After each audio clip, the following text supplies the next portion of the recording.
Get ready for the Fantasy Football Friends podcast, hosted by Carter McCracken and Max Lampkin.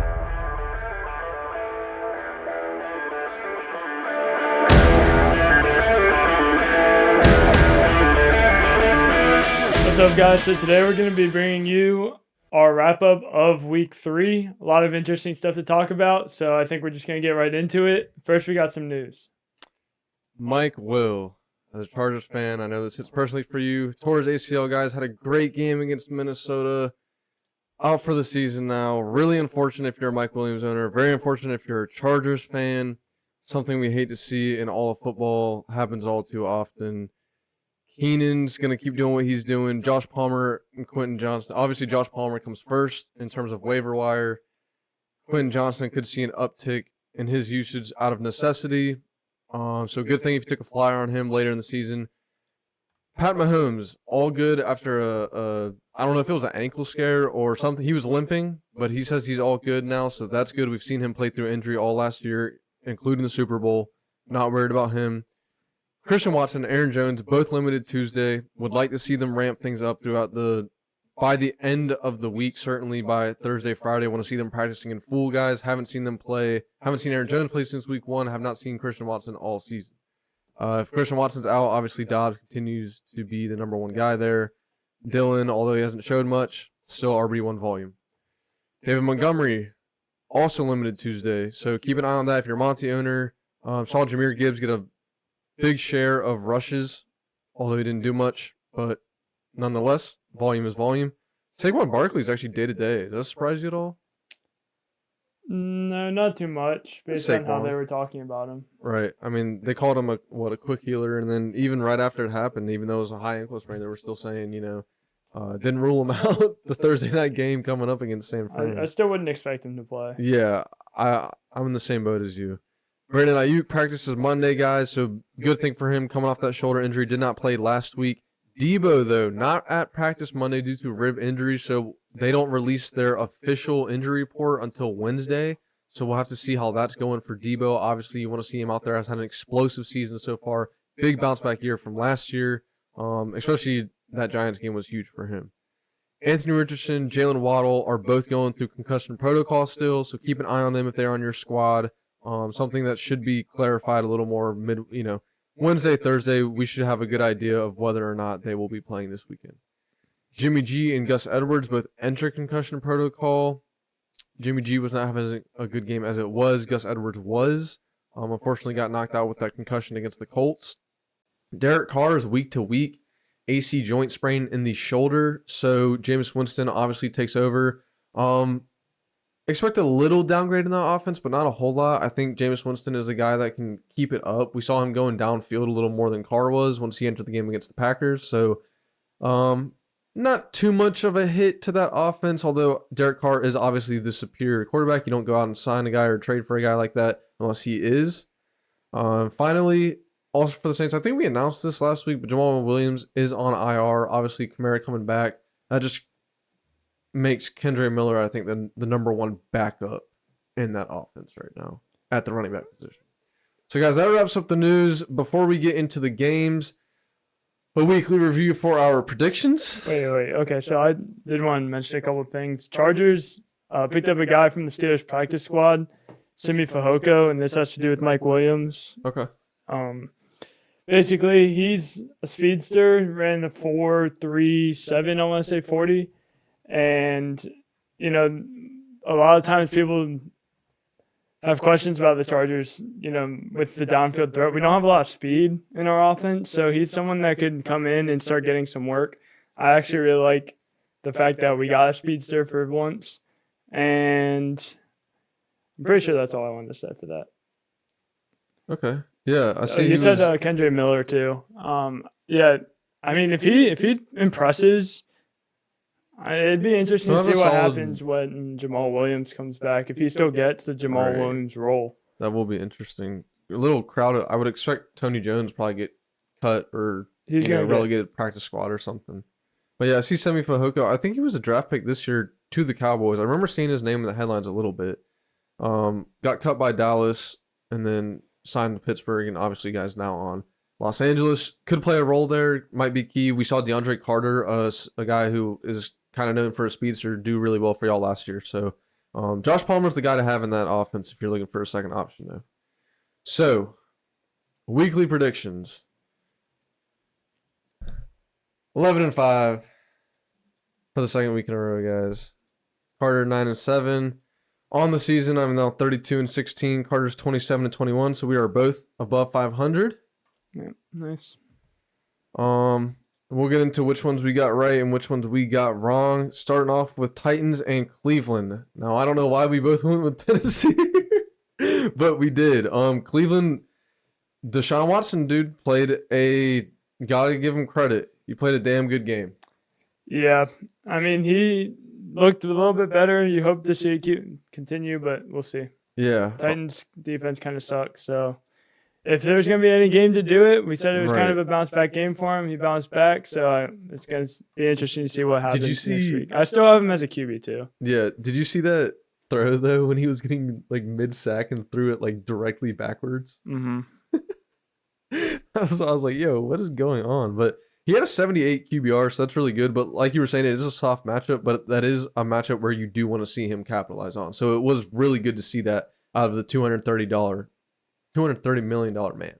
So that was good.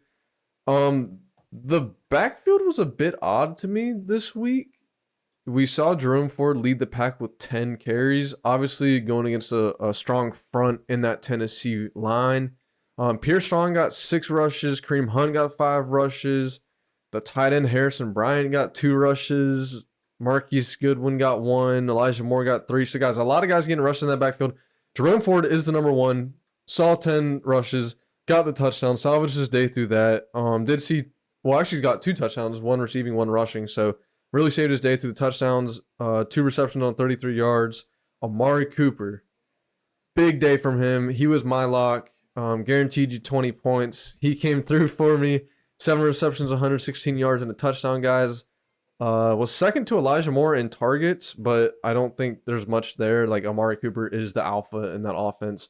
Talented receiver. We see it all the time. Really happy to see him having a nice year again.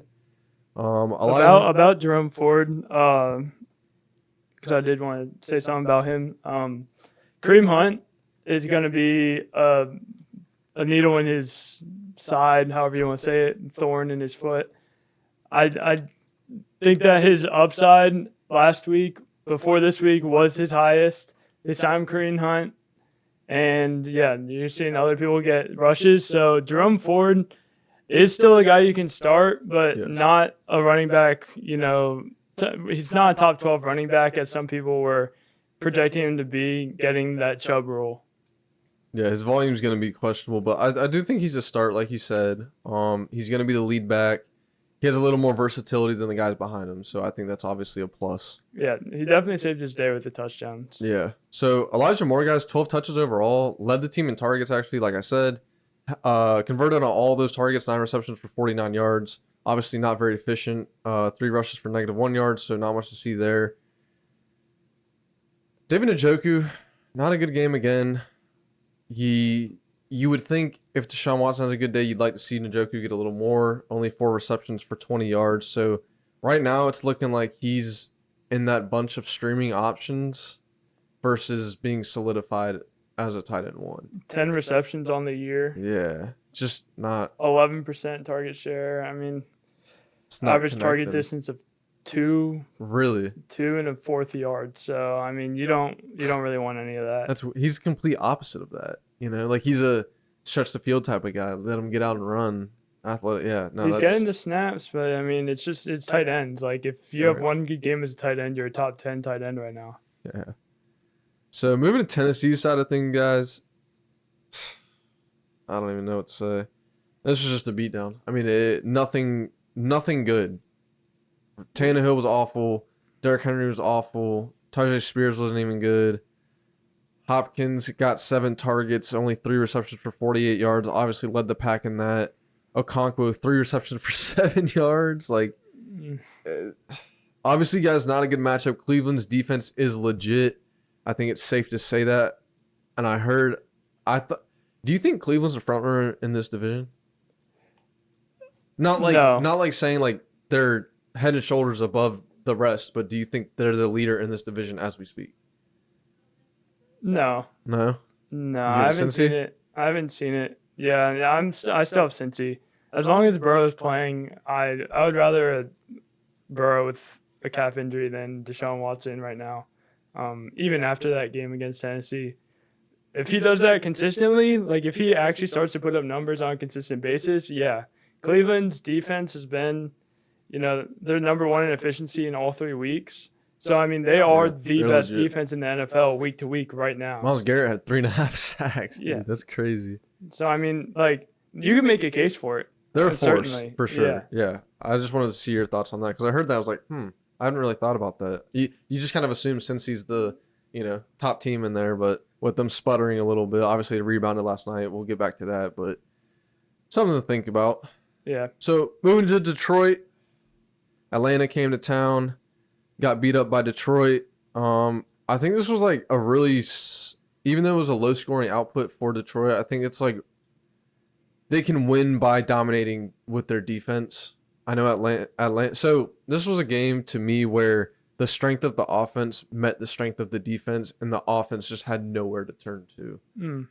Like Atlanta's only running the ball. If they pass the ball twice as much as they ran the ball in this game, that's not going to work for them. Like we know that. Yeah, they don't want to do any of that. Yeah. So Jared Goff though, pedestrian game this week, did have the rushing touchdown, so it kind of saved his fantasy week because passing 243 yards, touchdown, interception, got the rushing touchdown. So solid. I mean, Goff guys, you're starting him every week, especially in a solid matchup. Like he's a good quarterback. We know who Jared Goff is. A guy that Carter and I like a lot. He's going to get you points. Saved his day with that rushing touchdown again. Jahmyr Gibbs. I'm a Gibbs owner, guys. Drafted him in the 2nd round. Very mixed emotions right now. Montgomery was out. We saw an uptick in the rushing, but he only had 2 targets, which is really alarming because only 4 guys were targeted on the day. Thought we were going to see a big Jahmyr explosion. And even on the ground, he just wasn't efficient. I know the ending stat line looks good, 4.7 yards per carry. But he really saved his day off of like 2 or 3 rushes the entire time. I think at some point he had 11 rushes for, I don't even know. It was like 20-something yards. It wasn't looking good, but he saved it on a few runs. Obviously didn't have a big output. Did not make a dent in the receiving game like I was thinking. So disappointing out of him. But he's still dominating that backfield. And I think when Montgomery's back, that might help him, stabilize him, put him in the role that he's meant for. Yeah, I think that explosiveness will be like best utilized as that backup to Montgomery, as that third down change of guy. pace type of guy. Hold on him, guys. Please do not trade him because right now his trade value is very low. People are probably coming in your league asking for him. Hold on to him. It'll come. You gotta wait for these rookies sometimes. Did you see the receiving stats in this game? Only 4 people had targets. Okay. Josh No, I Reynolds. did not see Josh that Reynolds stat. didn't have a single target, which is really weird.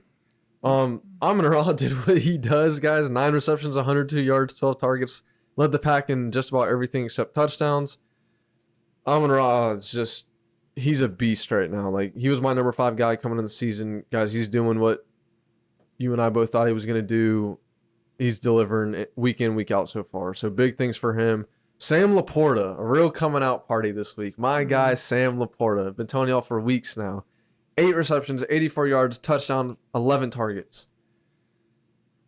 I don't know what his tight end rank is right now. 2. Is he tight end 2? Who's 1? 2 in full PPRs. 1 is Hawkinson, I'm pretty sure. Okay, yeah. That makes sense. Hawkinson's a beast right now. But yeah, guys, so big things out of those 2. Khalif Raymond, 4 receptions, 55 yards. Don't expect something from him every week. Although he's kind of their big play guy if they want to dial up one of those, deep bombs every once in a while. Catch the defense off guard. But that wraps things up for the Lions. Going to Atlanta side of things, it was not pretty. Desmond Ridder, very inefficient. No touchdowns on the day. 200 yards, roughly a 50% completion percentage. Not very, an 11 QBR, so not very good things out of Desmond Ridder. Obviously was forced into a passing role, not what he's made to do. Which gets us into the running backs. Bijan, guys, only 10 carries. Obviously, the strength of that Lions defense is in their run D. So Bijan was bottled up. Algier was bottled up. Bijan saw 6 targets. So, guys, he's getting the targets. Like, Bijan's getting the volume. Not worried about him at all. It just wasn't a good matchup. Lions dominated this thing inside and out. I got Drake London, 6 targets, only 2 receptions, 31 yards. Not good out of him. The 2 tight ends, though. A Kyle Pitts sighting. A sighting. I guess that's a good word for it. I guess like maybe a little life, like juice. Maybe like a. It's not like a full sighting. It's more like a Sasquatch. You saw him like in the peripheral of your eye or something like that. 9 targets, 5 receptions, 41 yards. That's the best thing we've said about Kyle Pitts in a year now. Hey, if you're excited about that with your tight end, go for it. But I still think he's on the waiver wires. Yeah, so guys, not much good coming out of that Atlanta offense this week. Ritter did have the fumble also. Not a great fantasy game on either side except for Amon-Ra and Laporta, really. So, obviously, Detroit came out on top of that. You took Atlanta in that, right? If I'm not mistaken. Mm-hmm. I mean, I thought it'd be a tighter game than that, but just wasn't a good matchup. Jonnu Smith had 8 targets. Yeah. Kyle Pitts had 9. So, like, I don't know. It's just tight ends. Yeah, I don't know, man. That Atlanta offense is weird when it comes to the passing. It's not even like Kyle Pitts was the, like, you know, he wasn't even like the alpha there, really. I guess by 1 target. But. You led in targets. You led in targets and yardage. You got to. If you're a Pitts owner, dude, you got to take that. That's all you can take. Taking him to the waiver wire. Yeah. Taking him out to the woods and turning him around real slow. Yeah. Moving to Lambeau Field. We underestimated the power of Lambeau Field. Mm-hmm. The Saints came in, guys. We're up 17-zip. Jordan Love said, "Not so fast, baby." Also, Carr got injured. Yeah. No, that definitely played a role to it. But Jordan Love, he's doing it, man. Like we've been saying. 259 yards, touchdown, interception, 40 rushing yards with a touchdown. Good fantasy day. I had him as my bust. Clearly did not bust. AJ Dillon, though, did bust. 11 carries, 33 yards. Not a single target. He's almost not playable right now, and it's hard to say that because in your mind, you're like, okay, this guy's going to get the touches with Aaron Jones out. Yep. He's just not. I mean, we warned against it last week, too, especially going against New Orleans. We were, so. He's just not a great running back. I mean, yeah. And obviously, he's an NFL player, so right. He's a good running back just on the NFL scale. You know, that's a different animal, and I don't think he's that great. Right. Had a long rush of 14 yards, so that means he had, 10 carries for 19 yards? Yeah. Yeah, guys, tough sledding over there. But receiving-wise, your boy, Mr. Romeo Dobbs, 12 targets, dominated that target share. 5 receptions, 73 yards, and a touchdown. He's looking real good. We told people to go get him late in their drafts. Hope you did. It's going to be tougher when Watson gets back to really predict that receiving core. But right now, Dobbs is that guy. Yeah, dude. Love kept throwing him like touchdown, like back shoulder fades. I'm pretty sure it was like twice in a row, 3 times in a row on that drive. And so, his touchdown catch was sick, too. Yeah, that was right after, like, almost an identical play. Right. So, he's liking Dobbs in the red zone. I like everything I'm seeing out of Dobbs right now. Yeah, absolutely. And just to carry on a little bit in that receiving game, Jaden Reed, guys, 7 targets, only 3 receptions. Did see 63 yards, though. So, an efficient day, just not a very voluptuous day. We'll say at the tight end position, Luke Musgrave, 8 targets, 6 receptions, 49 yards. Can't ask for much more. A missed pass away from a monster day. Was he? Yeah. I didn't see it. He was running right up the seam, Gronk style, probably 30, 40-yard play, and Love overshot him. He would have had a shot at the end zone, too. Dang. So, I mean, that would have put him right at 15 points, something like that. So moving to New Orleans side of things, guys, obviously Derek Carr getting hurt. Was not having a great game prior to that. A solid game, but just not a great game. Did see a touchdown, though. Just not a big yardage output or anything. Jameis Winston came in, filled in all right. Saw some, good yardage for the amount of passes he threw. He matched Derek Carr's yardage. You expect it. Yeah, I mean, that's who Jameis is, dude. He ain't scared to throw that thing. It'll come with a couple interceptions. Yeah. Rushing wise though, not much there.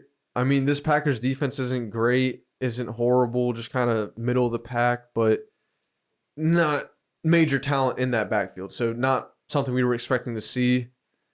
Receiving wise though, dude, Olave, your boy, he's eating. I mean, he's eating this season so far. Yeah, most yards in the league without a touchdown. I expect to see one from him soon. It's one of those things like we were saying about J. Jeff coming into this week. Obviously, he got his touchdown.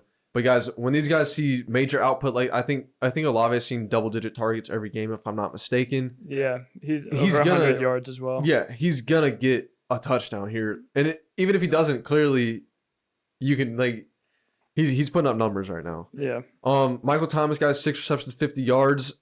Rashid Shaheed, only 2 targets on the day, so obviously not a good thing out of him. No receptions. Did have the electric 76-yard punt return, though. That actually counts in our league now.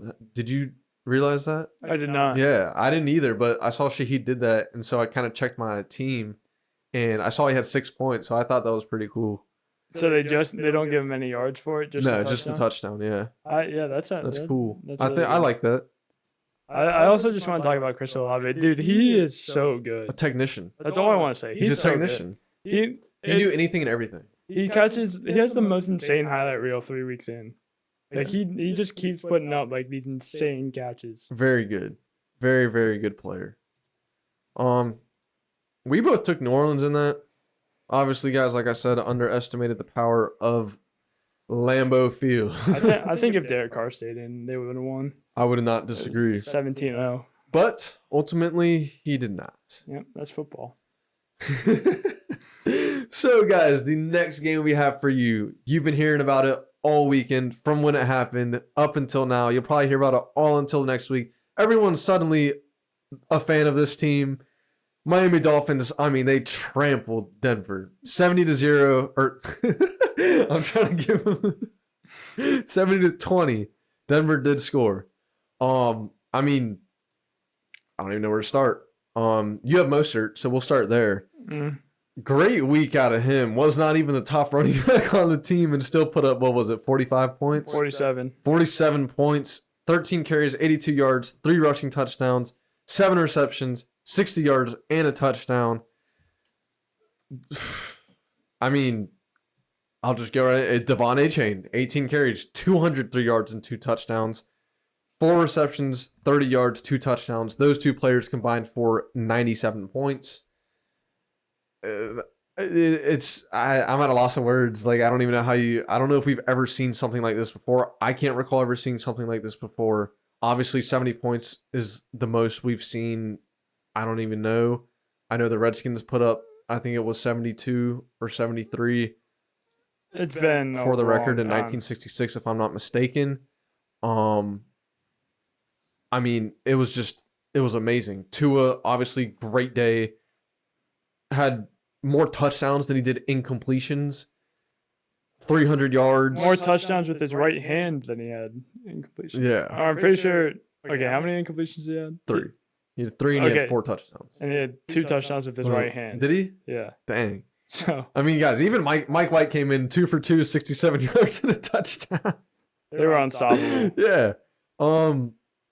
Tyreek, 9 receptions, 157 yards. I mean, guys, like it was just. That was like first drive too. Yeah, first drive it was ridiculous. 60-yard touchdown or something. Yep. Mm-hmm. The only guy I'm going to touch on for the Broncos side of things, Courtland Sutton. He seems to be the only bright spot in the offense. He's gotten it done all 3 weeks. Has put up over 10 points. Put up 13, 11, and 19, I believe it was. Had his total brought down a little bit because of 2 fumbles. Obviously not a very good thing there, but hey, 8 receptions, 91 yards, and a touchdown. 11 targets.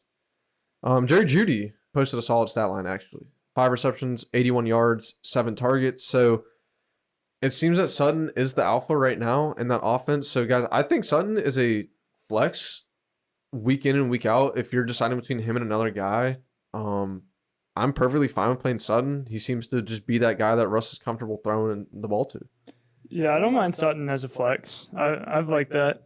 Him and Pittman, I kind of think of as the same player for some reason, but I like them both. Yeah, the Dolphins backfield is okay. So, what do you think about A-Chain? Okay. Or A-Chan. His name is Is it A-Chan? Devon A-Chan. Yeah, he wants everyone to call him A-Chan. Devon A-Chan. A-Chan. So, Yes, sir. um, You can tell us whatever to do after you put up that type of performance. yeah, no Call kidding. you whatever you want, bro. A-Chan. So, What is my if outlook? Mostert is a guy that gets injured. So, obviously, if Mostert gets injured, A-Chan becomes, yeah, RB1? No. he becomes, you know, the main feature back. main back. Yeah. He's not going to take it away from Mostert. Mostert's going to have to get injured Mostert's going to have his role. Like, bro, Mostert's been great for them. the first 3 games. Right. Like, and this is one offense where it's like, I would be excited to have 2 talented running backs because there's volume to go around. This is an efficient offense. You can't tell me Mike McDaniel's not going to figure out how to use both of them.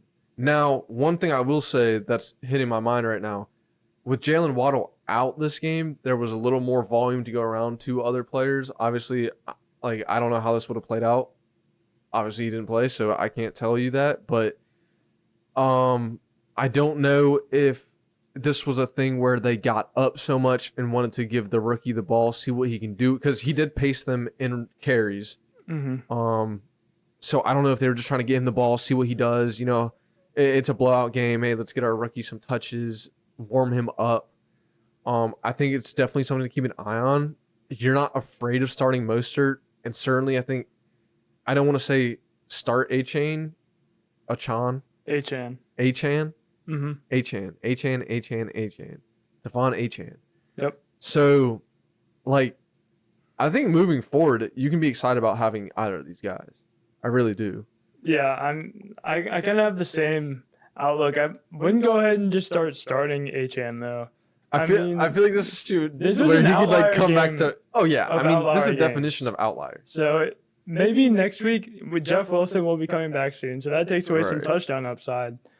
Let's see. I think that this could become a committee offense. Like Mostert will be used, A-Chan will be used, and Jeff Wilson will be used. Yeah. So I'm trying to me see as a who- Mostert owner right now, I'm trying to sell high on Mostert because it can only go down from It here. can He's get not going to murky. end as the running back one. Yeah. And he has a lot of injuries in his past. So I think we expect either a regression or an injury. So They're not going to try to overuse him too. Right. He has. they're the aware of history. it. So Miami goes into Buffalo next week. So like obviously that's not the best matchup, but it could be a fireworks matchup. So I mean, like with obviously you're starting Mostert. Yeah. With A-Chan, that's a tough one. I don't know, but I mean, we'll get into that in our preview. Save that for that. Give us a little more time to think on it. Yeah. Javonte Williams, I'll just say this: paced the Denver backfield in carries. Did see 3 targets, so he's getting solid work, guys. They're just in such a deficit where they're not running the ball right now. Moving to your boys, finally came out with the W on the season. Got one on the board for y'all. We 1 tried and 2. not to. I know. We'll talk about that in a We second. tried really hard not to.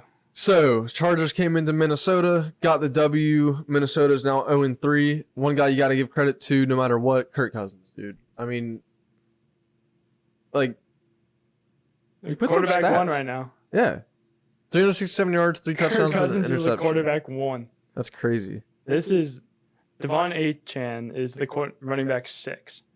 Are you serious? Yeah. It's just a wacky start to the season. Yo, Wacky. Keenan Allen is the leading player in all fantasy. And he's averaging 30 a game. Keenan and Amari. We're Yeah. seeing it in action now, baby. But yeah, dude. Cousins, is a guy that we kind of joke as being someone that can never like break the top Right. 10. He's number 1 right now. yeah. I mean, you're starting them week in and week out now. And if you have that stack with Jefferson, like that is prime. That's money. Yeah, You have to think about their matchups. They have had some easier matchups, Right. So we'll have I to see still how see it gets. him as a low end quarterback 1 Yeah. throughout the season. But They I do. mean, They play. right now, They play Carolina next week. I think So- Carolina actually has a decent pass defense. They did pretty mean, well last week in the passing game. They did all right. I mean, They just have a lot of injuries on that defense overall. But staying in this game, Madison had a bit of a bounce back game as we projected. 4.7 yards per carry, 93 rushing yards, 32 receiving, 5 receptions. So about 17 points on the day, PPR. Very good to see out of him. Will be interesting moving forward. Of course, he has his best game when presumably Cam Akers is coming in to split work with him next week. Going to be frustrating as Madison owner. If there's any way you can get solid trade value out of him, I might seek that. I don't know what your league mates would be cool with because Akers obviously is coming to the picture. But if you can get anything better than what you were able to get, now's the time. I would certainly try to trade away Akers or trade away Madison if possible. We did say this is a get right game for him. If it was ever going to happen, it had to be this week, similar to Deshaun Watson. They both provided. They both did it. So absolutely. I think Madison's still going to be the lead back. I think he's going to be the lead back. But Akers 100% takes away from his touchdown upside and just overall upside. He's going to be – Madison is now going to be a floor play. And, I mean, we've seen the floor go pretty low with him. So it's hard to play him now. Very good point. So moving to the receiving side of things, Justin Jefferson got the touchdown like we projected. Paced the team in everything except receptions, one behind TJ Hawkinson, guys. 7 receptions, 149 yards for a 21-yard per catch average. I still think we'll get to Devontae obviously in a second, but I think Devontae's still number one, dude, what he's doing. No, the way that Devontae is able to change his direction or just stop, it's such on a dime and it's so precise. I think it's actually like poetry in motion. Like, dude, watching him like accelerate and stop, he does it. Are we both talking about Devontae Adams? Yeah. Okay, yeah. It's gotta be like half a second quicker than any other running wide receiver does it. Like, he's insane. He's on. Yeah, no, we'll get to. He's crazy. TJ Hawkinson, another solid game out of him. He's tight end 1 right now, right? So yeah, guys, he's the easiest start in all of football right now. One of them. Him and Kelsey. Yeah, I mean they're obviously. JJ's pretty easy too. Yeah, I'm saying like just in terms of like being a tight end and just obviously there's a few other guys, but in terms of like the tight end position, these are guys you don't even think about it. Right. Yeah. Just head and shoulders. Jordan Addison put out another good output, 6 receptions, 52 yards. Obviously not what he's been doing, but solid nonetheless. You like to see he paced targets in terms of him and KJ. KJ Osborne only had 3 targets. Addison has 8. So he's really solidified himself as the number 2 in that offense, as both you and I had thought coming into the season. So I really like to see that. Moving to the Chargers side of things, we had 2 passers go for a touchdown in this game. Yeah. Is that right? Yeah. And one was also the leading receiver, if I'm seeing that correctly. Yeah. So, guys, Justin Herbert did indeed throw for 400 yards and 3 touchdowns. But another guy, Keenan Allen, for a touchdown, a 49-yarder. Yep. Tacking on to his 18 receptions for 215 yards with 20 targets. Yeah, he has insane 31% share of that offense right now. So if you're getting 31% of Herbert's passes, I mean, just, dude, Herbert is so freaking good. He's so good. Dude. And then... Oh my gosh. Like this, bro, that way that he rolls out to the left, throws cross body into Keenan Allen for like 20 yards on 3rd down with a linebacker like 5 yards away from, like, it was too much of a bullet, dude. Like, the guy could not catch it. I mean, obviously you can't do that every play, but dude, Herbert can do anything with the football, bro. And if without Mike Williams, Keenan Allen's getting 33% of the share there. I mean, is he gonna get 4? Like, bro, this is funny because I was looking at the stats in the game, and like when we were going through our receivers in the offseason, you were saying like Keenan's the guy that can get. We've seen him get double-digit targets in the first half. This was that game, you know. Yeah. But dude, having a monster year. He's wide receiver 1. I'm guessing he's fantasy asset number 1 right now. Wow. Yeah. Yeah. So we thought he was going to do well. I cannot say we thought he was going to do this well. But yeah, we projected top 12, but not this.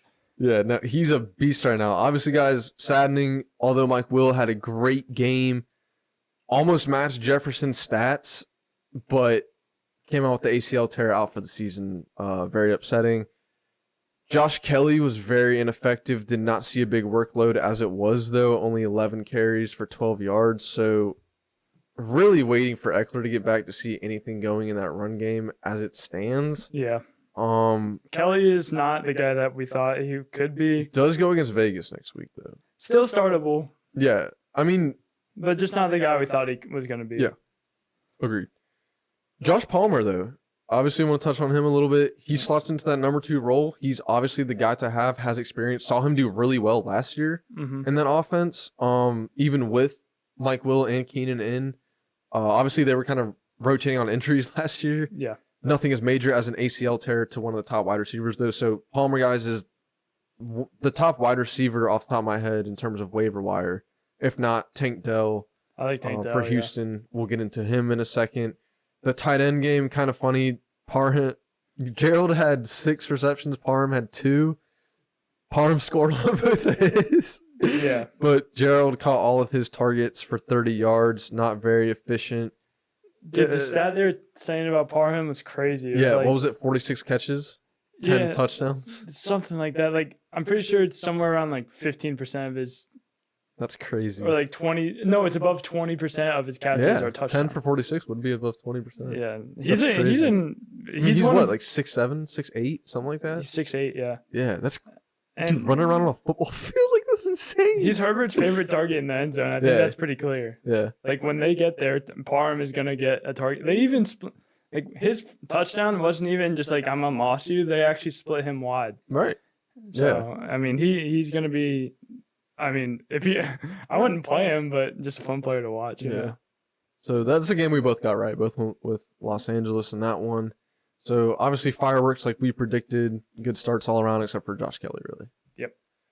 Moving to the big green apple, New England came in and did what they've done for the last, it was some crazy number, 2,000 plus days since the Jets have beat New England. It's like Ryan Fitzpatrick in 2015. Probably. Yeah, bro. I mean, it's 16 games now, so it's 8.5 seasons, 8 seasons, whatever it is. So, I don't know. I just saw it was 2015. I mean, they might have played in like the playoffs once or twice, bro. But dude, yeah, I mean, nothing very. Was it the Patriots doing what the Patriots do, or was it Zach Wilson doing? Yeah, Zach Wilson doing what Zach Wilson does. Not to send any hate towards Zach Wilson's way. Not that he doesn't get enough already. He's just not. He already gets the hate. What was he, the number 2 pick? Yeah. Yeah, I mean, something's got to happen. Something's got to happen. He's either got to step it up one way or another, or they signed Trevor Siemian. Yeah, they signed Trevor Siemian. So I think we can see Siemian. I really do think Siemian would be good for that team because I feel like we've seen him be decent, capable. Yeah. Who was it for? Was it the Broncos? Saints? Broncos. Yeah. Broncos. Yeah. I mean, they were. He was right. He was solid. Like he was at least like you can work with it, you know. Broncos. Yeah, they were like a borderline. They never. I don't think they ever made the playoffs. But well, they haven't made the playoffs since they won the Super Bowl, so that tells you. So yeah, they didn't. But I mean, they were a borderline playoff team most years when Trevor Siemian was starting. 2.5 years, something like that. Yeah, there's someone else mixed in there, but Trevor Siemian was one. They gave Brock Osweiler the bag.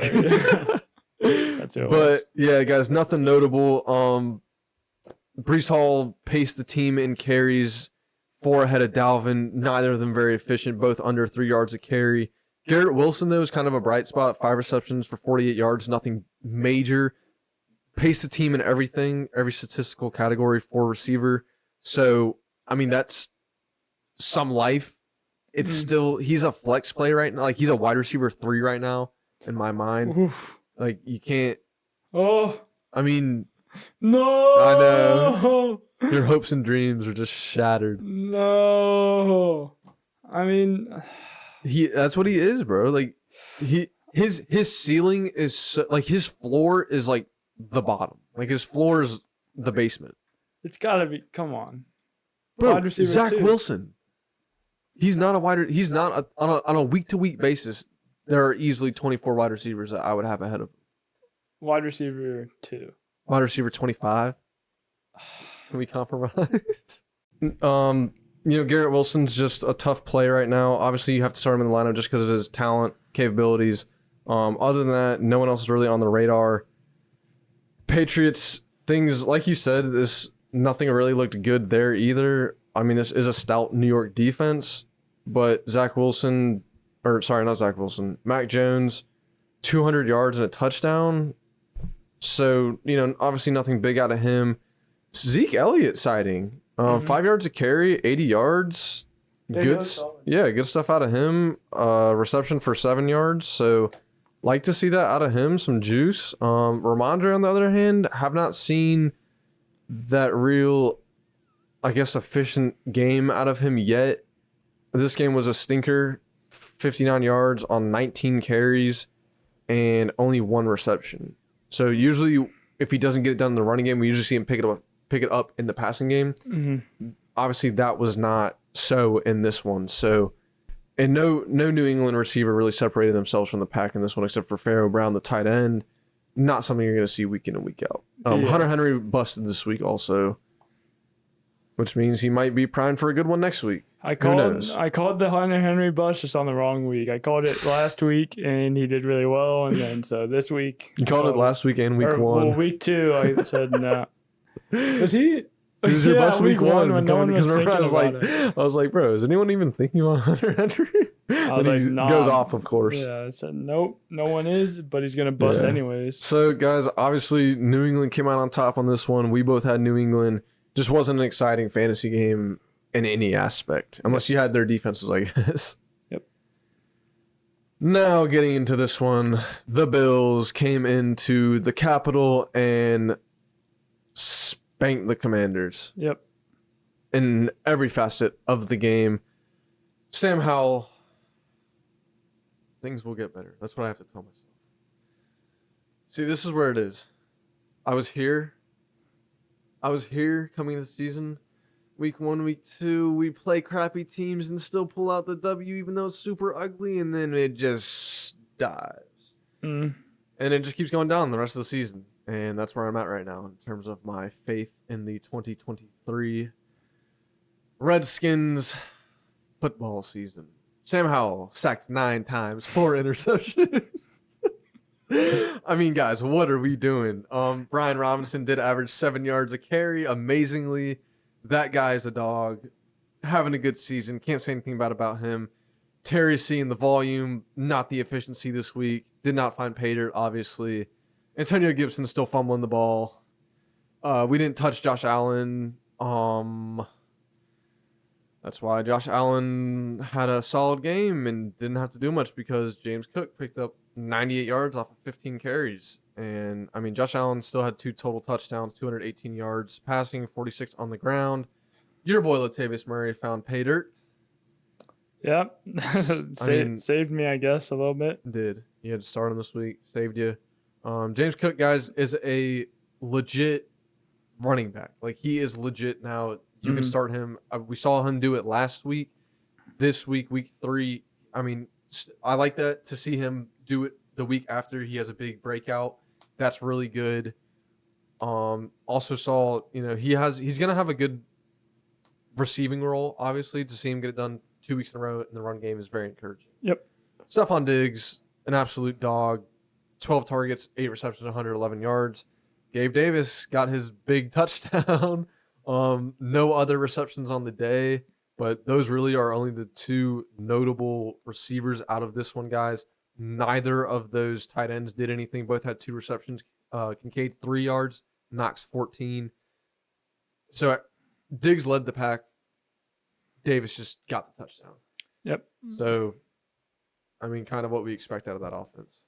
Yep, Davis has now shown us that he can be a decent wide receiver. He also just showed us that, big play potential. Right. Let's see if he can put it together into one big actual I want to see him have I just want to see a 5 receptions for 72 yards or something. You know, just give me a solid wide receiver. Right. Yeah. I don't think he can do not it. Like not like one end or the other. Yeah. Also, something that's pretty interesting is I saw Josh Allen was rating. The Bills, he rated himself, I think 95. And he only rated Gabe Davis an 85. Really? So I don't know. I think Some sneak dissing that going was around? kind of weird. Like he rated Stephon Diggs in 97, which I mean Stephon Diggs is great. So Probably like an yeah, 97. probably. But like Well, Gabe okay. Davis is that much lower on your scale. Like I don't know. Well, what would you rate Gabe Davis? He's on an 85 in my opinion. But if I'm his quarterback and I see him I in mean, practice yeah. every day, you know, you Yeah. got like I don't know. I'd give Stephon a 99 and then Gabe like an 89. Something Yeah, like like I'd put him a little bit higher than that. Toot his 85. horn a little bit. Yeah. Or at least like, you know, it's like how he thinks of Gabe Davis. Like he Right. thinks of him as an 85. Which I don't know what he actually is. He's probably like an 82. Something like that. Maybe 81. That's what I was thinking. 80, 81, something like that. Nonetheless, Bills came out on top. We did get points on the board though. We suck. Safe to say. Moving on. Jacksonville took a ass whoop to the Texans. Yep. Shout out to the Texans. Shout out to Carter. Gave y'all the insider information on CJ Stroud and Tank Dell. I hope you listened. Mm-hmm. CJ Stroud, 280 yards, 66% completion percentage, 2 touchdowns, 14 rushing yards. Tank Dell, 5 receptions, 145 yards, and a touchdown. Heck yeah, dude. Yep. Heck yeah. Shout out to you. Damian Pierce saved his day on the ground with a touchdown. Did not do much else. Did see 3 receptions, 28 yards. Surprised to see that out of him. Good stuff for him there. Did see Devin Singletary get quite a few carries in this game. A little surprising. Damian Pierce wasn't efficient, but he's still a guy. It's tough based on draft capital, based on expectations. You kind of have to play him. I was talking about this earlier. You know, I think that this Houston offense is pretty legit. As you just mentioned, CJ Stroud, he's averaging 200 or 302 passing yards a game right now. Had almost 400 last week.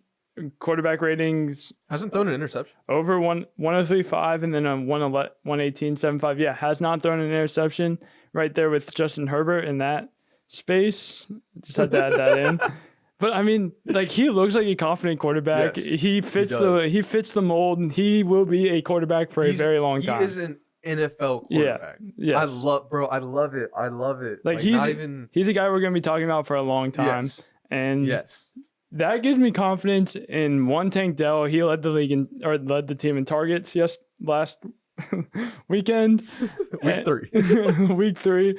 And I think this whole offense will be able to produce. So I actually, going back to Damian Pierce, I like that for him because he's not going to have Open things to up. carry this offense on Right. his back. So, I mean, you take away that, that week 1 performance against the Ravens, which, first start for Stroud, Right. not that great. Other than that, he's getting over 25 points a game in fantasy. dude. So, like, I really like love it. CJ Stroud. I love it. Yeah. I love to see it because he's a guy I was worried was going to come in kind of on a bad team like that, falter a little bit, slip a little bit, and then we love to bash guys 3 games into their professional career and then discard them. Like So- Bryce Young. Yeah, so I really love to see that, or even the other guy on the other side, Trevor Lawrence. Everyone was ready to write him off, like, oh, he's the most overrated prospect ever. Yep. He had his rookie season with Urban Meyer, blah blah blah, whatever. Trevor Lawrence, though, we haven't really seen him have that legit game yet. I will say that this season, 279 yards this week, a touchdown and an interception, 12 rushing yards. Haven't seen it yet. Just have not. The offense hasn't seemed to really click. Even that game against Indianapolis, it was not clicking to start out. So very interesting. Travis Etienne had a really good game though. I'm looking at his stats right now. 88 yards on 19 carries. Obviously saw the bulk of those carries. No other running back saw more than 3. Bigsby did vulture him with a touchdown though. So that's kind of fair to be expected. Right. Etienne he had a really good game all around though. 4 receptions, 50 yards, 5 targets. So love to see that usage out of him. Yeah, I like Etienne, how he's been playing. We were talking about him preseason as someone who could be injury prone and someone that could lose touchdown upside to Tank Right. Bigsby, someone without a lot of receiving upside. So I think that we basically hit on all those right now. Obviously very good. Something to add about Calvin Ridley, dude. Since Week 1 he was great, and last 2 weeks are 5 receptions for 72 yards. since last 2 since weeks combined. yeah, since Yeah. since that big game week 1. So Yeah, Christian Kirk is doing Christian Kirk things right now. 4 receptions, 54 yards, and a touchdown. he's been great. Yeah. 6 targets. Obviously came off that week 1 dud. Put up a banger last week against the Chiefs. Continuing that. Evan Ingram. He's one of those. I wouldn't be surprised if he's tight end 3 right now. Maybe something like that. I know he's Let me top see. 5 because he's been putting up numbers He's- week in and I week think out. he's 4 or 5. I mean, there's probably Hawkinson, Laporta, Ingram, Hunter Henry at 3. Hunter Henry at 3, and then Ingram, and then Kels. Obviously, Kels Kels, missed that first game. and he's still tight end 5. Yeah, Parham's tight end 6. Is he really? Yeah, Because he has what, 3 touchdowns on the season? Yep. Yeah. 6 receptions, and he's tight end 6, dude. Yeah. That is So that's wrapping up tight ends Yeah. for you. So Evan Ingram, guys, is one of those other guys. You're playing him in your lineup every week. He's a great player.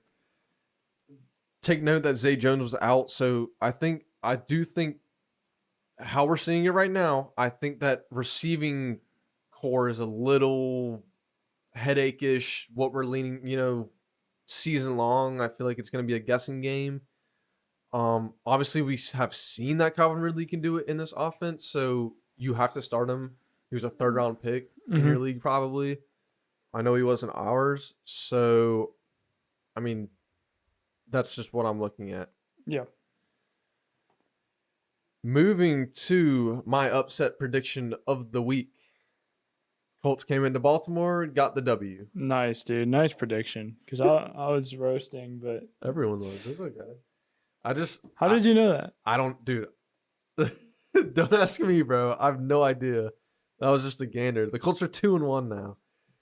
Dude, I don't know. Maybe it was the Minshew mustache, the Minshew mullet effect on me. I don't know, dude. I had him as my sleeper too. He didn't really do. I mean, he had a solid game, 227 yards and a touchdown. Nothing special in terms of fantasy. What is that, like 14 points or something? Yeah. Dude, my sleepers hit this week. I did not do well, guys. I will say that. Carter did very well. I did not. Yeah, I'll take that. Yeah. And then you take the games. I'll take the right. I'll take my At sleepers. least, as long as one of us are hitting on at least one thing out of the Yeah. week, then we're doing solid. You can still listen to us if we're, if we're doing something. Still have some credibility under our belts. Zach Moss, dude, 30 carries. Trey Sermon was the only other back to get a carry, 5 Yep. carries. Zach Moss, though, 122 yards, so a Beast. 4 point. Yeah, dude. I mean, he's 2 receptions, 23 yards, and a touchdown. So he had a monster game. We've seen it back-to-back weeks. I think moving forward, next week is the last official week where we know he's the RB1 before Taylor can possibly come back. Guys, don't know how that's going to look. Don't know if that's even going to happen. Apparently, he's cleared medically. I believe I saw that somewhere. Might want to fact check me on that. I don't know if you can. I haven't looked, but I thought I heard that somewhere that his physical pass, that like, so when he's cleared, he can come back immediately. But with the regime, I don't know how that's going to look. he has to play to get paid at all this year. So Yeah. I mean, you'd expect him to play, even though it would be something he doesn't want to do. Right. I think You'd I want to see him. I want to see him in AR. I'm excited to see that. Yeah, Very excited to see that. I'm excited to have that on my team. Yeah. So, I mean, that's like really, really intriguing. Michael Pittman getting it done, dude. Our guy.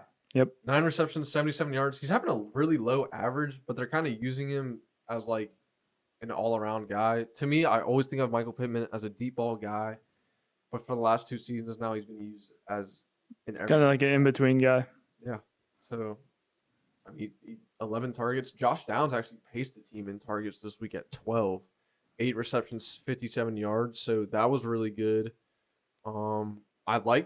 Josh Downs is a little sneaky pickup in my opinion. I actually had him and then I dropped him for Derek Carr just because I have Justin Fields.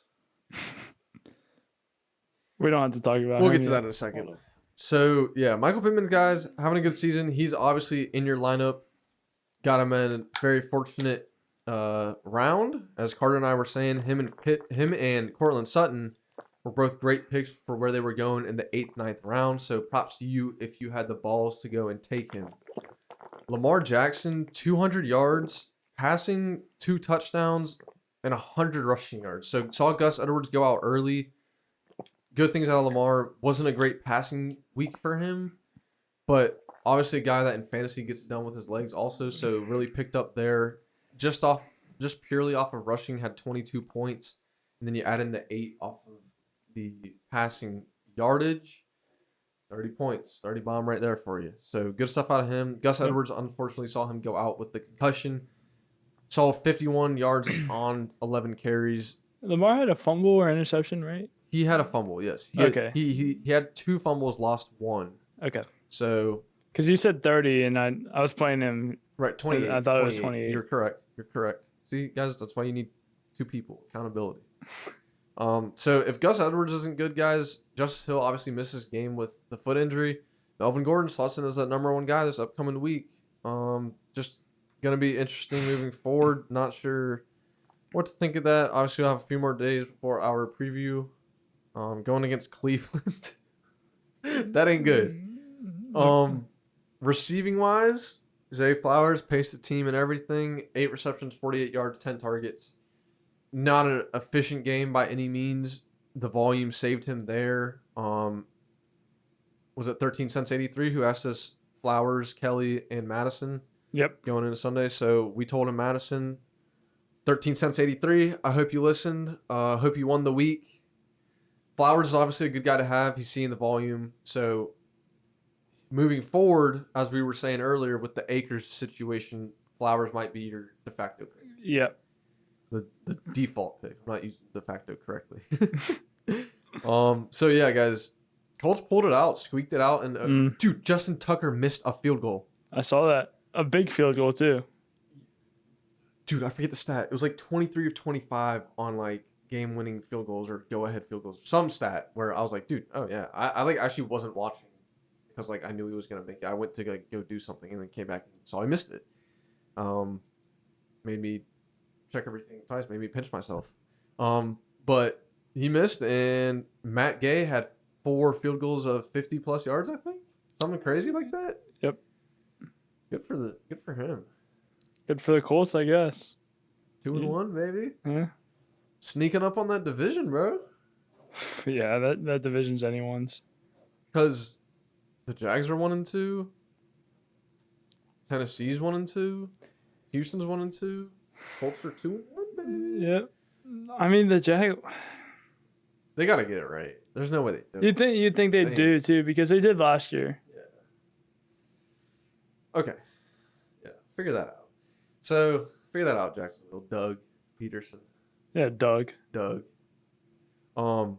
Seattle, 12th man, pulled it out against Carolina. Andy Dalton, dude. Let's talk about that first. That guy was a beast this week. Yep. 358 passing attempts, 361 yards, 2 touchdowns. Red Rifle slinging it, baby. Mm-hmm. Slinging it. How old is he? Hit 58 attempts. Andy Dalton is 35 years old, still throwing the ball 58 times. Yep. He wasn't handing any reps over to Josh McCown, that's for sure. Miles Sanders saved his day with the touchdown. Did see 9 targets, which was really nice. I don't know. That's probably a product of Andy Dalton back there. 5 receptions, 38 yards, 9 carries, 24 yards, and a touchdown. Obviously, negative game script, abandoned the run. It is a good thing, though. Miles Sanders saw 9 carries. No other guy saw more than 2. So he has the grip on the workhorse role in that offense. It's just a matter of them staying in games, playing the type of game that they want to. Mm-hmm. Yeah. Mingo was doing pretty well. I'm sure you'll get to Mingo in a second, but until he got injured, dude, he was looking like a great receiver. Obviously, everyone was getting targets, but he was getting a lot. I want to talk about your boy, Adam Thielen. Adam Thielen. Yep. 11 receptions, 145 yards, and a touchdown, doing his best Keenan Allen impression. You got to play him right now. Dude, 2 big weeks back to back. You got to play him right now. Heck yeah, man. DJ Chark sighting. 4 receptions, 86 yards, and a touchdown. You know, big play type of guy that we're used to. I compare him to Josh Reynolds. I think they're a very similar type of player. Saw 11 targets. Obviously, more passing volume in an Andy Dalton type of offense. Bryce Young is still coming along. I have to see whether or not he plays. Carolina, we said it earlier, they play Minnesota. So if Andy Dalton's still playing, dude, those guys are, you know, Thielen's a start. Chark's one of those guys where he's a sleeper this week sort of guy. streamer sort of guy where if you're looking for a guy in a good matchup for some volume, to me, that's one of those guys. Moving to Seattle's side of things, Geno Smith, not a great day. Did put up 37 points, but a touchdown, an interception, 296 yards. Solid day. Nothing to brag about, obviously. It was Kenneth Walker this game, dude. It was Kenneth Walker, my friend. You are correct about that. Double Charbonnet in carries, 97 yards, 2 touchdowns. Saw 3 receptions for 59 yards. I'd love to see that out of him. So yeah, guys, Kenneth Walker's having a big season right now. He's playing very, very well. There's really now, like, he was a guy for me coming in. I was just, my confidence could only get so high in him because of Charbonnet. That whole situation, I'm one of those guys where I'd rather see how that plays out, but he's got the grip on it right now. Yeah. Like, he's the guy in that backfield right now. You can start him without hesitation. Don't have to think twice about it. He's having a great season. More touchdowns than Christian McCaffrey right now. Really? Yep. Wow. Good for him. It's Good got for 4. Kenny. Yep. Can you guess who number 1 is? Kenneth Walker is number 2. At running back? Yeah. Mostert? Yep. What's he have, like 7? 6. Yeah. Raheem must start.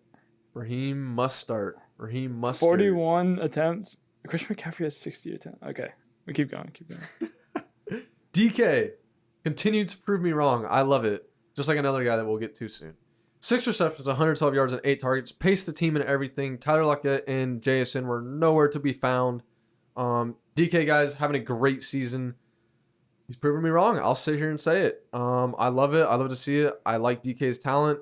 Fantasy-wise, has always kind of scared me a little bit. He's doing it. So, happy for him. Happy for you if you drafted him. I did not have the balls to draft him, obviously.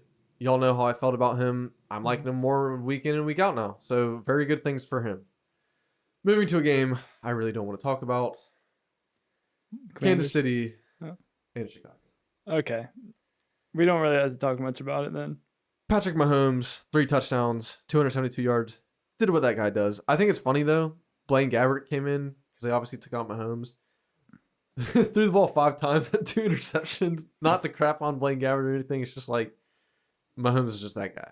Pacheco, big pickup game for him. Him and Edwards-Helaire did split touches, though, in terms of carries in that backfield.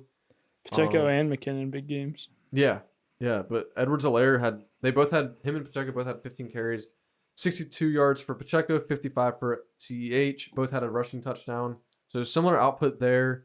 But yeah, like you said, McKinnon, dude, 3 receptions, 19 yards, 2 touchdowns. Saved his day with the touchdowns, obviously. Pacheco, 2 receptions. Edwards-Helaire, 1.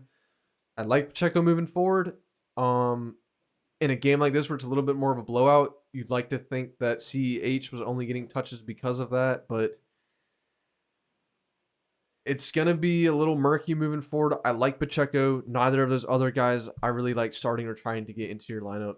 It's just kind of a guessing game for them, in my opinion. Yep. Travis Kelce. Wait, you said Pacheco and McKinnon? Sorry. I like Pacheco. Okay. He's a lock in your lineup, I feel like. The other two, I don't like trying to get in your lineup. It's a guessing game, in my opinion. Okay. I would say I do not mind McKinnon. As like you have to start someone flex type of guy. Yeah. I mean, my only thing is like he did it on 5 touches.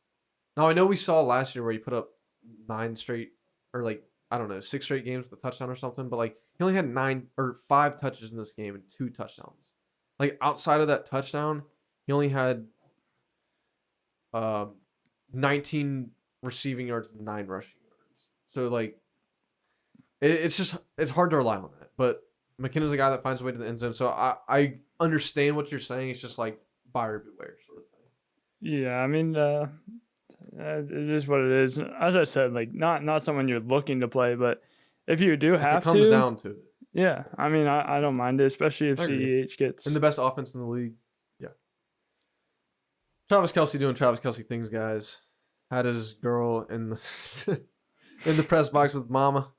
7 receptions, 69 yards, and a touchdown. I want to shout out Rashee Rice. Yeah.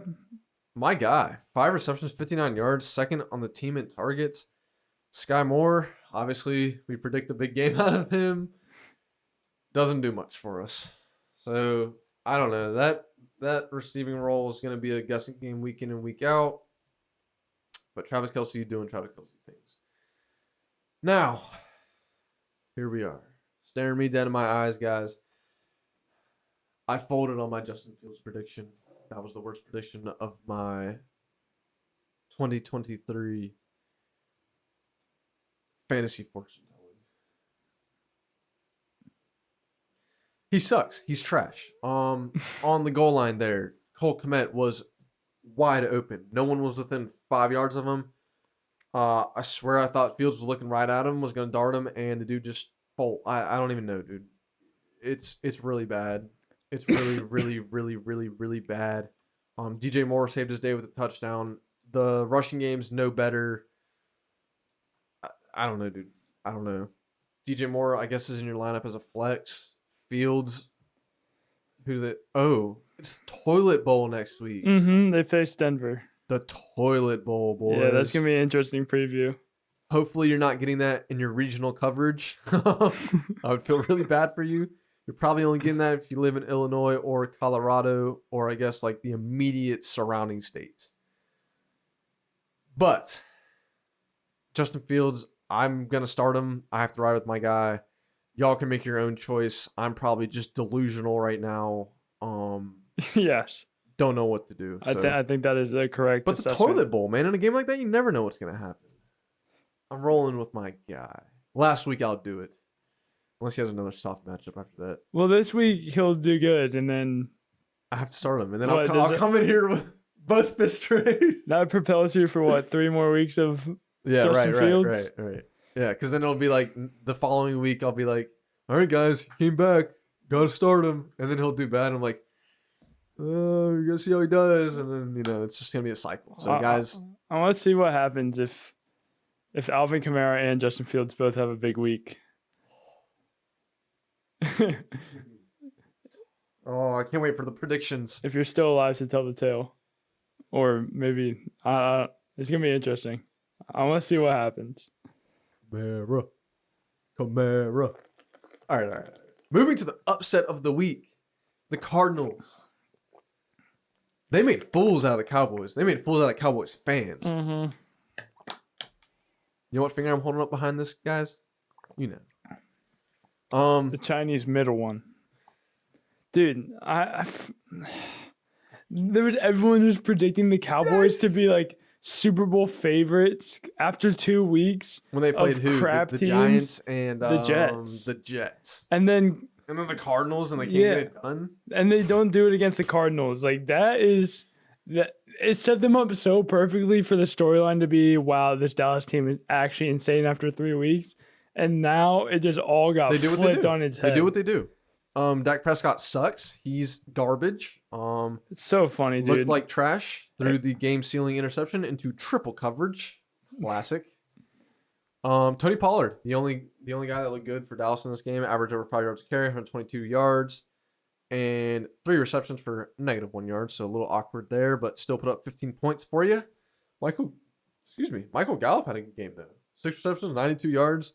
CD. That is unacceptable for that Cowboys offense. Not even gonna blame it on CD because Dak is just trash. Funny, just laughable. One thing Stephen A is right about year in and year out. Yep. Josh Dobbs looks legit. Yeah, I was gonna ask you that, dude. What do you think about Josh Dobbs? Legit. Would you actually ever give him pick my lineup? Hold on. Yeah. Scanning. 17 points last week, 25 the week before. Only 0.98 against Washington. Are you aware of who they play this week? The Cardinals. I mean, I should be. The 49ers. Yes, because Marquise Brown has that matchup. He is not in my radar. Okay. Not this week. No, obviously. Maybe we revisit this if the Cardinals pull off the back-to-back upset. Yeah. So, anyways, if Cardinals pull off this back-to-back upset, dude, they're my team. That'd be insane. That'd be sick. It'll be the Chargers, and then right under them is the Arizona Cardinals. So, I gotta get into this, guys. Talk about the running back real quick. Because I think I knew this was gonna happen. I think this is why I get paid to hate on him. Yeah. Because then he just gets to drop it on me and make me look like a moron. Monster game. I love it because then I just come on here and talk good about him. Yep. James Conner, guys.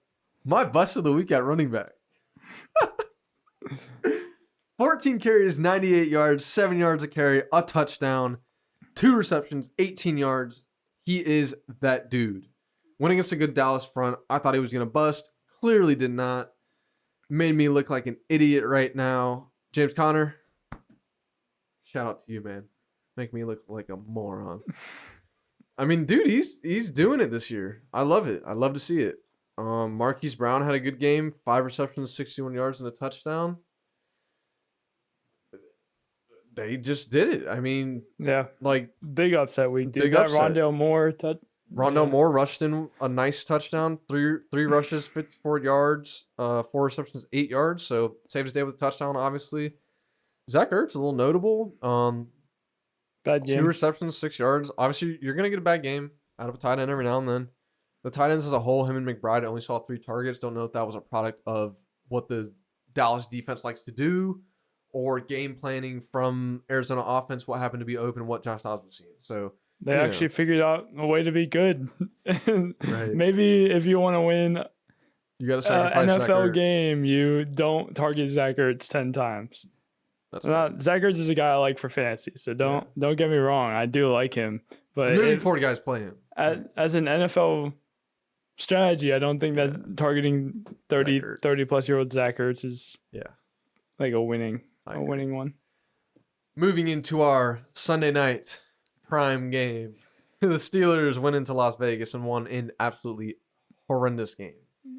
Did you? How It much? got exciting at the end. I honestly stopped watching just because it was so pathetic. Oh, okay. It was so pathetic. Like it was. It was for a while. It was awful, dude. It was a really hard game to watch, guys. Obviously, you can tell how I'm talking right now. Kenny Pickett looked all right, I guess. To me, he didn't look spectacular. Mhm. Obviously, I didn't see the last 10 minutes or so because I just got over it. He threw for 2 touchdowns, over 200 yards. Najee Harris.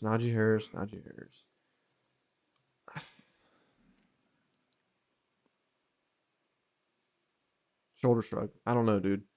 19 carries, 65 yards, 0 receptions. So I don't know. Not that Jalen Warren did much better on the ground. They both averaged 3.5 yards a carry.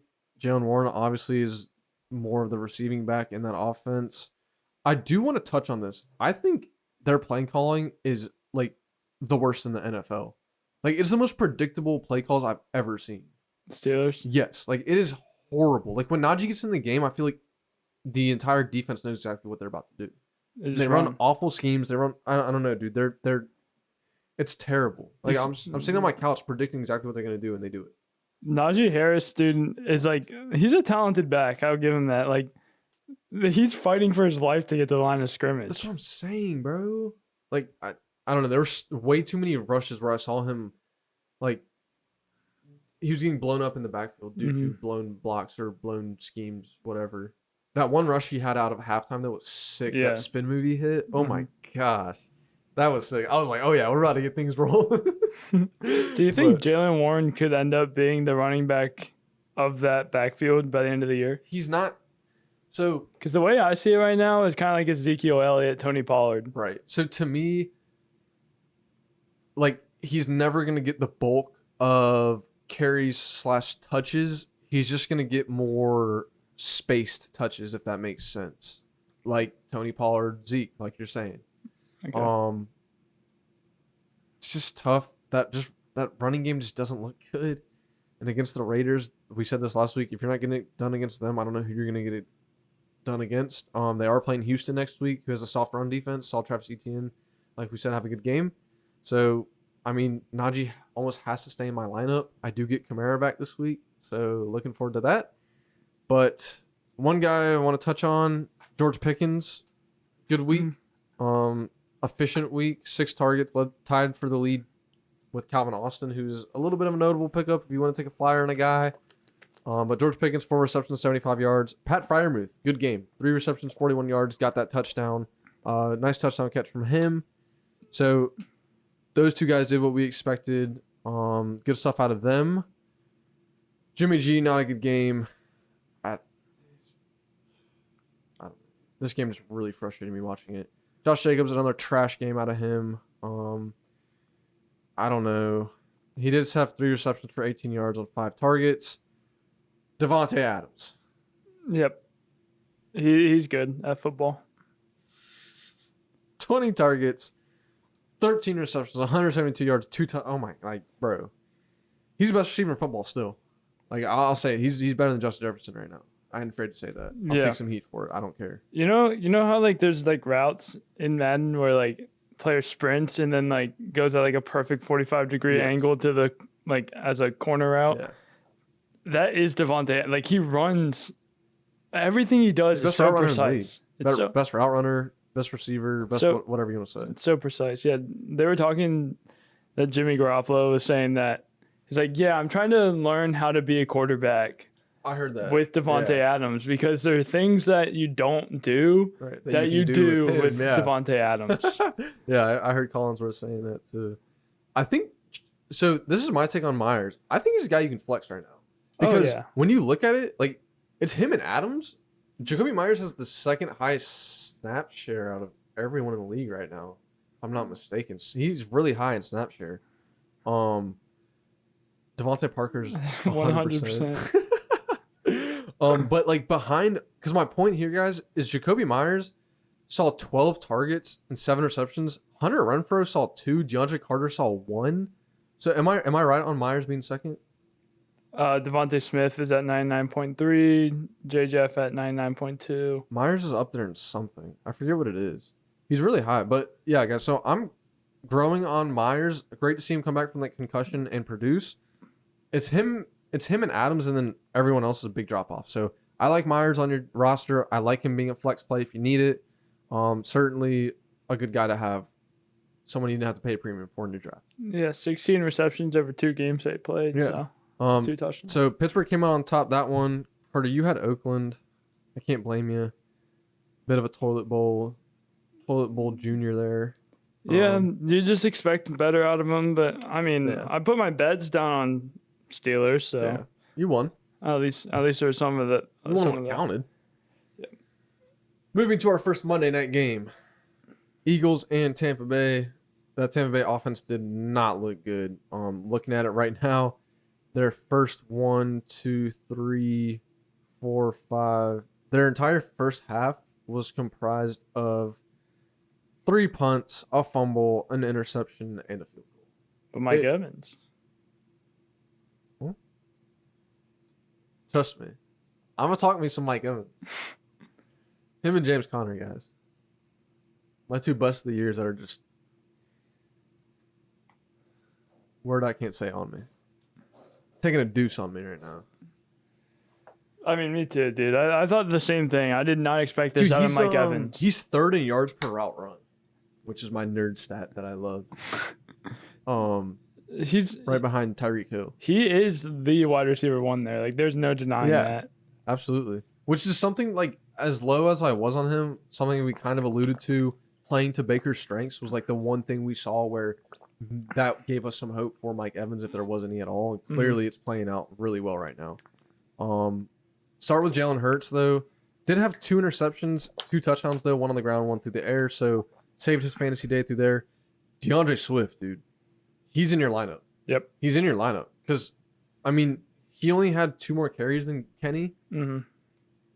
He had almost 100 more yards, which is insane. He's a top 12 running back from here on out. Yes, absolutely. I mean, with that offensive line, he's going to have so much space. And with his athleticism and speed and the way he can just... Healthy. Yeah.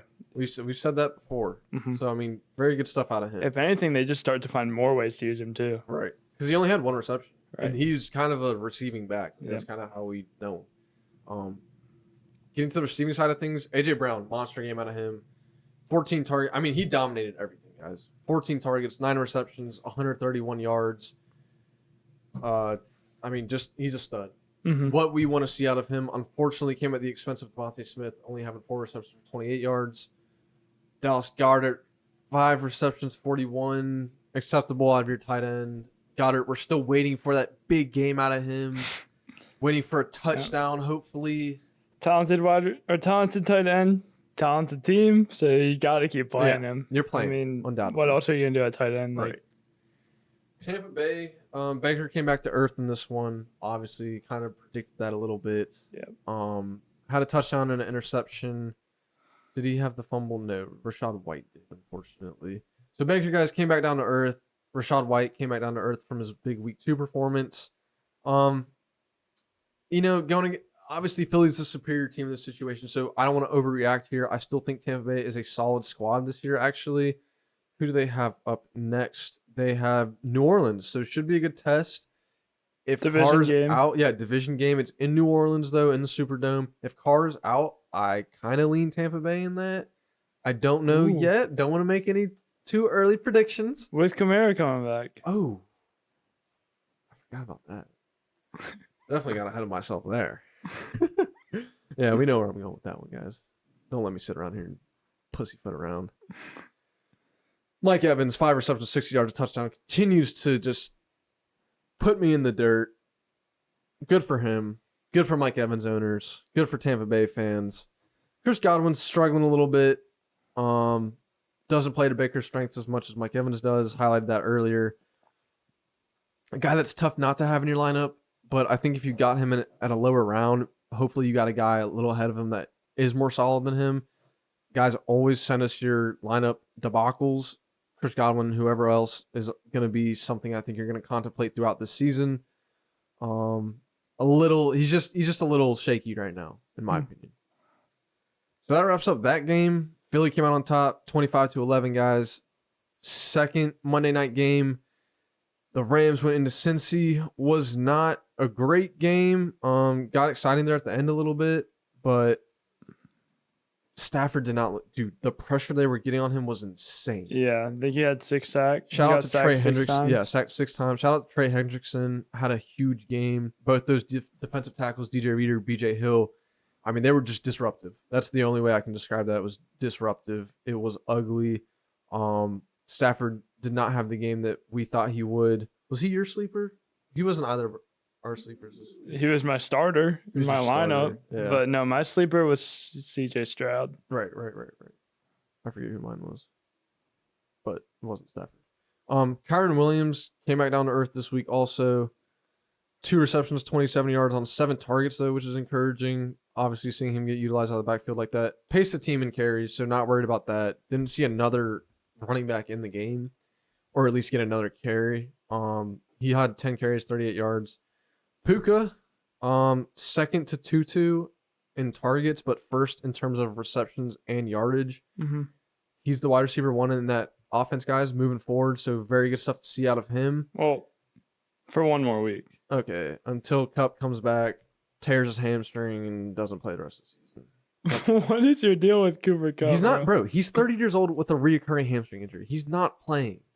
You were saying the same thing about Keenan Allen. I would be amazed. I was. But I predicted him to bounce back this season, and he's doing so. Okay, all right. I cannot wait till Cooper Kupp comes back. That's maybe all I gotta Cooper say. Kupp is the next guy to make me look like an idiot.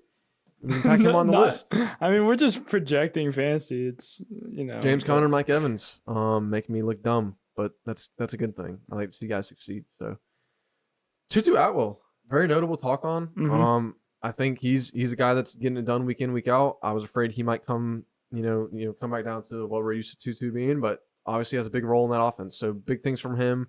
Got the touchdown, saved his fantasy day relatively speaking.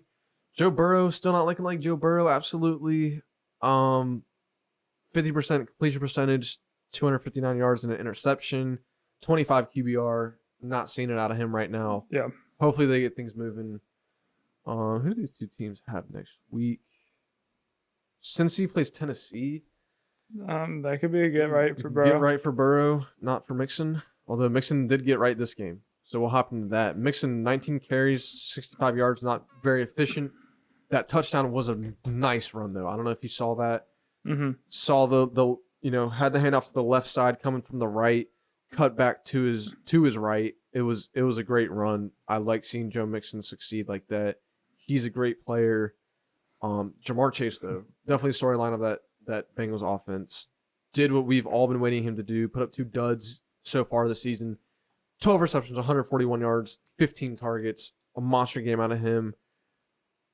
T. Higgins was a real bust this week. 2 receptions, 21 yards on 8 targets. So seen 2 games where he's had 8 targets for a total of 2 receptions. So he had 2 of his 3 games. Obviously had the monster game last week. 16 targets, 2 receptions, 21 yards. So getting the targets, getting the looks. Once our offense starts clicking, he's good, but that's frustrating as a Higgins owner. That's really frustrating because he's a guy you're not taking out of your lineup. Right. Yeah. So tough stuff there. You usually rely on his floor too. Yeah. He's a guy, like, that's what he was last year for me. He was a guy that was getting you at least 12, 13 minimum. He was really good for me last year. Yeah. So Bengals came out on top of that one. I got that one wrong. I thought the Rams were going to pull it out. You took Cincy, so props to you for that. But that wraps up our week 3 wrap up, guys. Explosive week. Saw a lot of stuff. High scoring fantasy players, dude. I'm looking at it now. 45 from Keenan, 42 from Devontae. I mean, you got Chase with week. 26, Tyreek 30, Thielen 31. Yeah. And that's just the wide receivers. I mean, running backs, you got A-Chain and Mostert. Both. Okay, Mostert was 45, so you're right on that. Zach Moss Kenneth had a big Walker, week. 30. What does Zach Moss do? He had a big one. 22-5.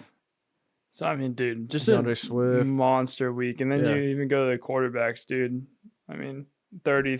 So, I mean, nothing crazy from the quarterbacks. Big week, though. Yep. So, huge week. Hope you guys played the right guys.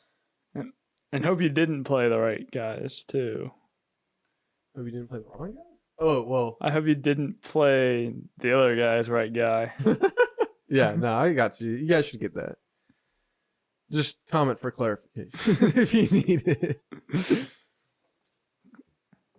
So, Does that wrap up this one? yeah. Okay, guys. Thank you for watching. Please like and subscribe. Comment down below if you have any questions about anything we just said or want to just talk. Waiver wire, trades, lineups. Anything. Give it to us. Yep. Lots of love. Lots of love over here. Have a good day and peace. Peace.